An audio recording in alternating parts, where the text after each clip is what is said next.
With the Mueller investigation concluded, just how are the recent activities of the House Judiciary Committee effectively, quote, impeachment in drag in the eyes of member Congressman Matt Gaetz? And why was he prevented from speaking at the last Barr hearing, the one Barr declined to attend? This is American Thought Leaders, and I'm Jekielek. Today we sit down with Florida Representative Matt Gaetz. We explore a range of issues related to the origins of the Russian Collusion investigation against candidate Donald Trump, including the significance of the upcoming release of the 55 Russia investigation transcripts from the House Intelligence Committee. Congressman Gaetz, excellent to have you on American Thought Leaders. Thanks for having me.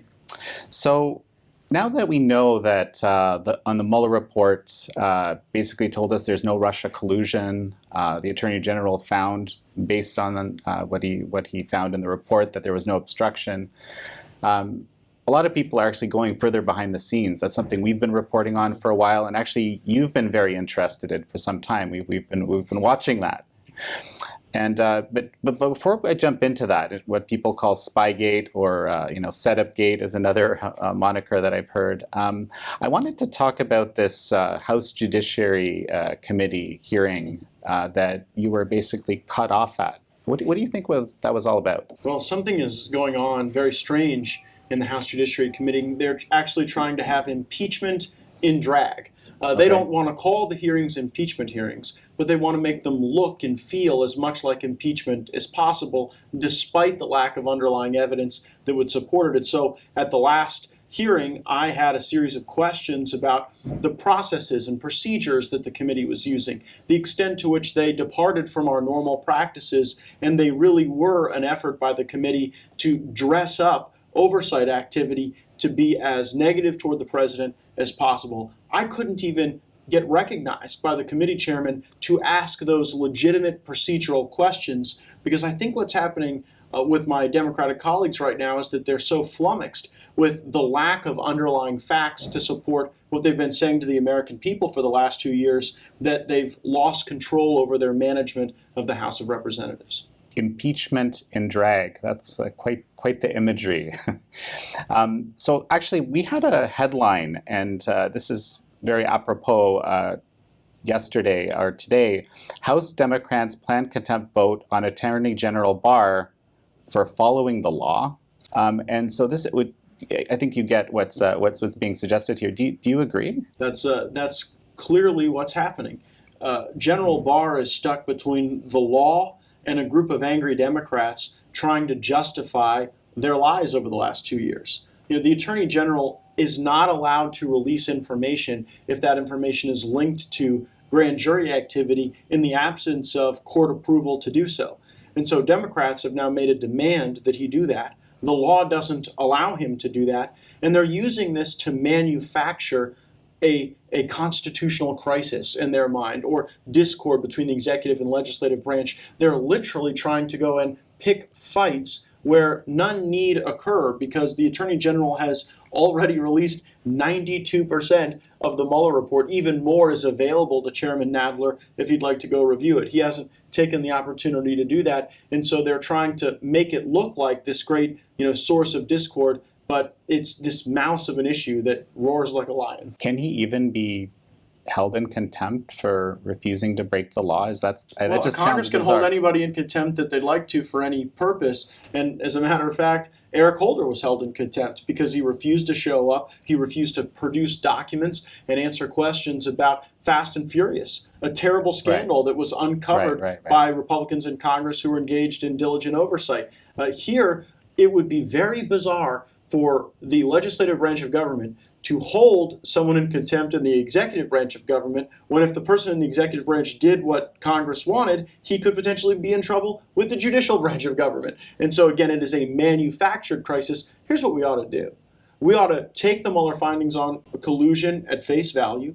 We ought to take the legal analysis from America's top lawyer, the Attorney General, on obstruction at face value.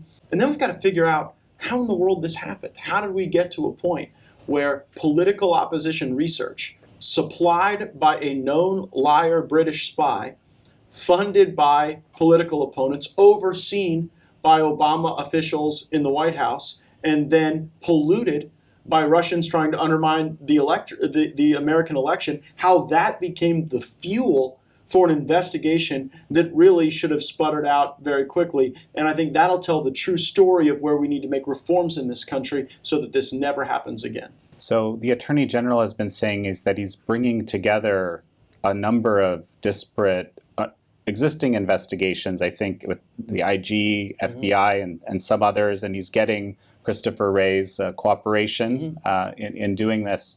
Can you speak to that a little bit further? Yeah, I mean, there are a number of different people in our government looking at the origins of this investigation.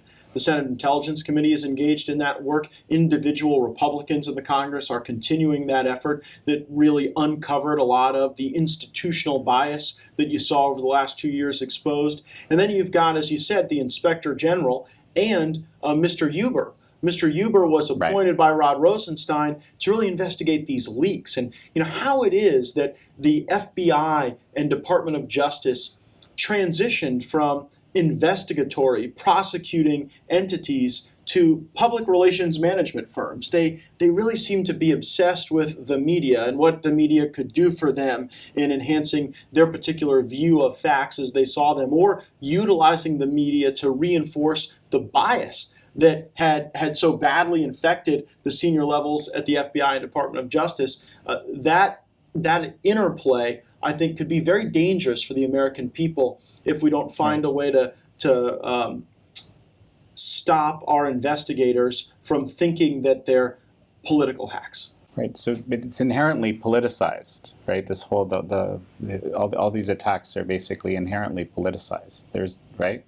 Well, the attacks on the Attorney General are. I think that the critique that we have of systems that allowed a secret court to review evidence from a known liar polluted by Russians is not political, because it could happen to either side. I think that's what my Democrat colleagues don't really get. Russia, China, Iran, North Korea, the countries that are trying to undermine democracy globally are going to continue to try to attack U.S. elections with a variety of different tools. And rather than having our Democratic colleagues so obsessed with President Trump, probably the one guy we are certain did not collude with a foreign government because of the investigation that went into him, instead of focusing on him, let's focus on our broader resiliency and what we can do to make sure that we're prepared for those attacks, and that we don't allow unelected people who think they know best to become susceptible to use information developed by Russia to undermine our faith in the outcome of our election. So you were one of the first people to talk about this IG leak report that you mentioned earlier. Any updates on that for us? No updates other than what the Inspector General has shared with me. You'll recall when the Inspector General published his review of how the Hillary Clinton investigation was handled, he was very critical of the way that people tended to migrate from the Hillary Clinton investigation onto the Trump-Russia investigation at the FBI, and then subsequently onto the Mueller probe. But during that report, he articulated concern over members of the media providing tickets to sporting events or concerts or other gifts to people in the FBI in order to get information. And what we've now seen on the other side is that you had a lot of people at the FBI who were super eager to control the public discourse on an investigation more so than they were actually doing the investigating, the stuff we hire them to do. So we should see, I think, this summer, the results of the IG's work, and my expectation is that mainstream media news outlets will have a lot of explaining to do regarding their very nefarious undermining of the work of the FBI and Department of Justice. Fascinating. So this summer, it's hard to wait, right? So tell me a little bit more about what you and folks that you're working with have been investigating.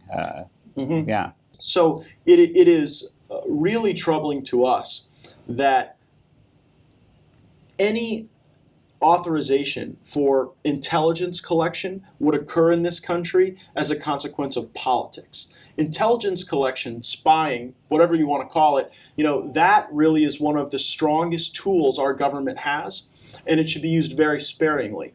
And when we see Peter Strzok and Lisa Page texting about POTUS wanting to be notified about everything, right, or the White House is running this, regarding their efforts to poke and prod at the Trump campaign, it raises concern that it wasn't a legitimate investigative inquiry, but rather a desire to undermine a political opponent that led to the investigation beginning.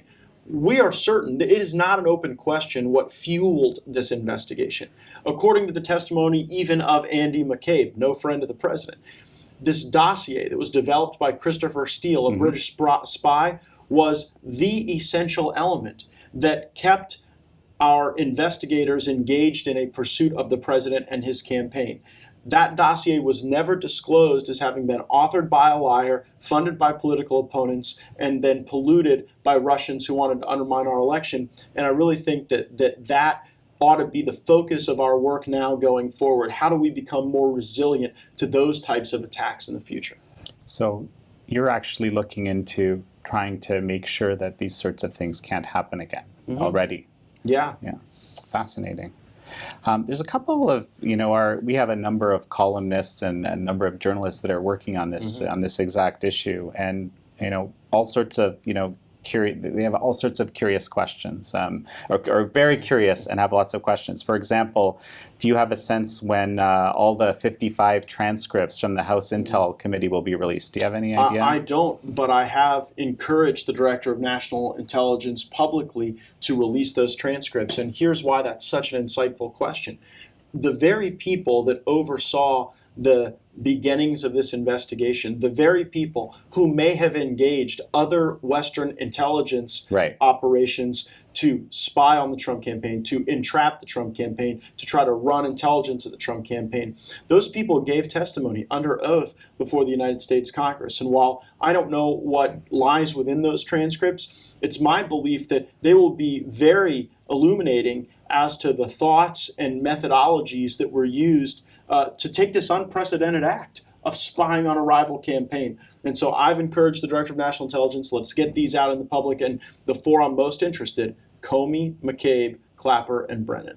Got it. And so have you mentioned you were speaking with Uber, but what about Horowitz or Mueller even? Have you been speaking with them? No, I've spoken with Mr. Horowitz, but I've not spoken with Mr. Mueller, and it's my expectation that he will be before the Congress, and he's got to answer some pretty serious questions about how he assembled his team. I mean, how in the world do you go and hire the very people who were defending Hillary Clinton in court against public disclosure lawsuits to then go and pursue Donald Trump? And even the Inspector General, a Democrat appointed by President Obama, said that the HR policies of Robert Mueller to go and take the people that had been working on the Hillary Clinton investigation and use them to go after President Trump was beyond any appropriate rationale for staffing that operation.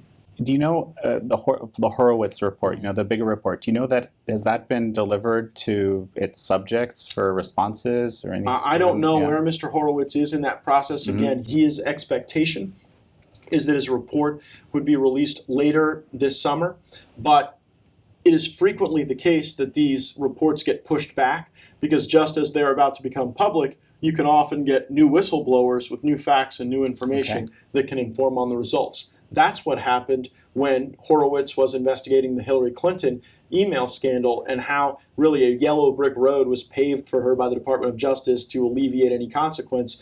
He continued to get more and more information that showed us how really unfortunate that played out. Are you aware of any other investigations that aren't kind of in the, basically out in the open? Well, you've got the Senate Intelligence Committee that's investigating, obviously, as well. But based on the information we are now obtaining about the potential involvement of other Western intelligence services in undermining the Trump campaign, I would not be surprised if in the very near future we have to have a review of what other three-letter agencies were involved and with whom did they speak. And now that Rod Rosenstein is retiring, I don't know, basically stepping down, do you think he'll be called to testify? Yeah, I don't know if Democrats plan to do oversight over private citizens. It's typically the case that when we're doing legitimate oversight, it's with the people who are engaged in the operations of government so that our policy can inform on the work that they're doing. So I don't expect Mr. Rosenstein to be before the Congress, but frankly, with Democrats infected with impeachment fever, you never know who they're going to try to bring before the grand circus that has become the House Judiciary Committee. Where do you expect, you mentioned that a number of reports are coming in the summer. I think those may actually be the bombshells that we've been waiting for. I don't know. But where do you expect things will go over the next few months? I think the Attorney General is going to have to make the initial binary decision about prosecutable offenses or not prosecutable offenses as it relates to the people that fueled these investigations and potentially made misrepresentations to the court. There are also, actions that can be taken by the FISA court if they feel as though they were lied to, if someone engaged in prosecutorial misconduct. And so whether it's people's professional licenses or whether it's in fact a prosecution of a crime, I think the Attorney General's got to make that binary decision. And our job is to do everything we can to take the information we find and to put it into the public square. I think that we have a lot more intelligent discussion about what really has gone on here as a consequence of seeing the emails and text messages and reflections of bias that seem to drive a lot of the activity against the president. Well, it's been said that, basically the process of these last 2 years, essentially of the Mueller report and all the media coverage of it and all the leaks and everything, in a sense, I think Victor Davis Hanson said this, that it's kind of backfiring, actually. It's kind of provided a lot of evidence that there were things that weren't quite right that happened. You're right, and it has also backfired in that it really accomplished a lot of Putin's objectives. I know that many of my colleagues want to know when Robert Mueller came to the conclusion that the Trump campaign did not collude with Russia. Because if you think about it, every day that Mueller continues his investigation after arriving at that fundamental conclusion is a day that he's doing Putin's bidding, because it has Americans questioning whether or not their president is a Russian agent.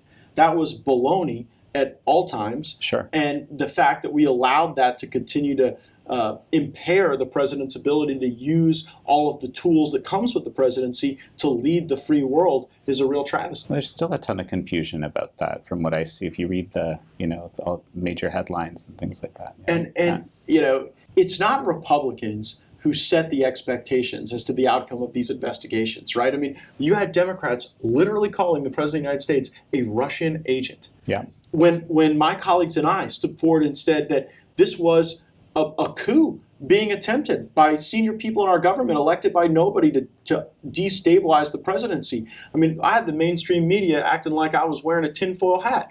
But the reality is that was true. Andrew McCabe came out and said, yeah, we were out there counting noses to see if we could access the 25th Amendment to undo the results of a democratic election in the United States. That's the type of dynamic that I hope we can get beyond in our politics going forward. So do you think that's at all possible? I have been listening frequently to the commentary of Professor Alan Dershowitz, and his political viewpoint isn't mine. He's a liberal, I'm a conservative, but he makes an argument about decriminalizing our politics, that we can have political disagreements, we can be angry and passionate about the results of an election, but when every election has to result in sort of a round of criminal indictments, it draws too closely together our criminal code and our vibrant political discourse. It just makes it a lot less meaningful to actually have a criminal,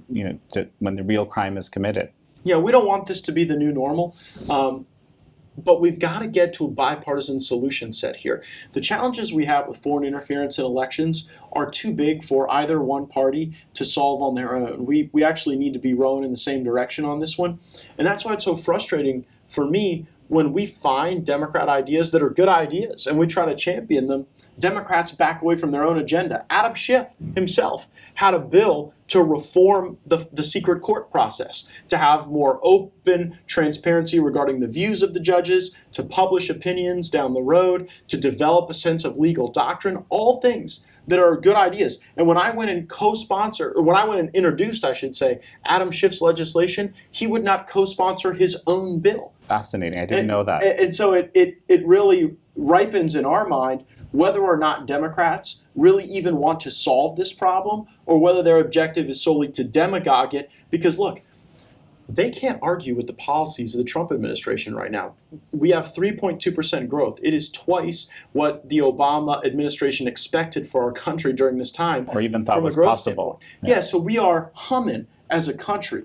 We are hot as an economy. And so Democrats have to try to delegitimize the man because they can't argue with the policies that are lifting up the dreams of the American people. And I guess you're arguing that the kind of beneficiaries of all the, I guess, madness are these, foreign intelligence services and so forth. Yeah, I don't think that it's good for the country that you had a 22-month investigation that raised doubt in the minds of many as to the president's allegiance to the country he was elected to lead. Think about what was going on during these moments in time. You got the president trying to denuclearize North Korea. When he took office, you had at times, tests only a few weeks away from each other, and North Korea was rapidly enhancing their capabilities. Now, to box North Korea in, you got to be able to work with Russia and China. Otherwise, they undermine our sanctions regimes. Right.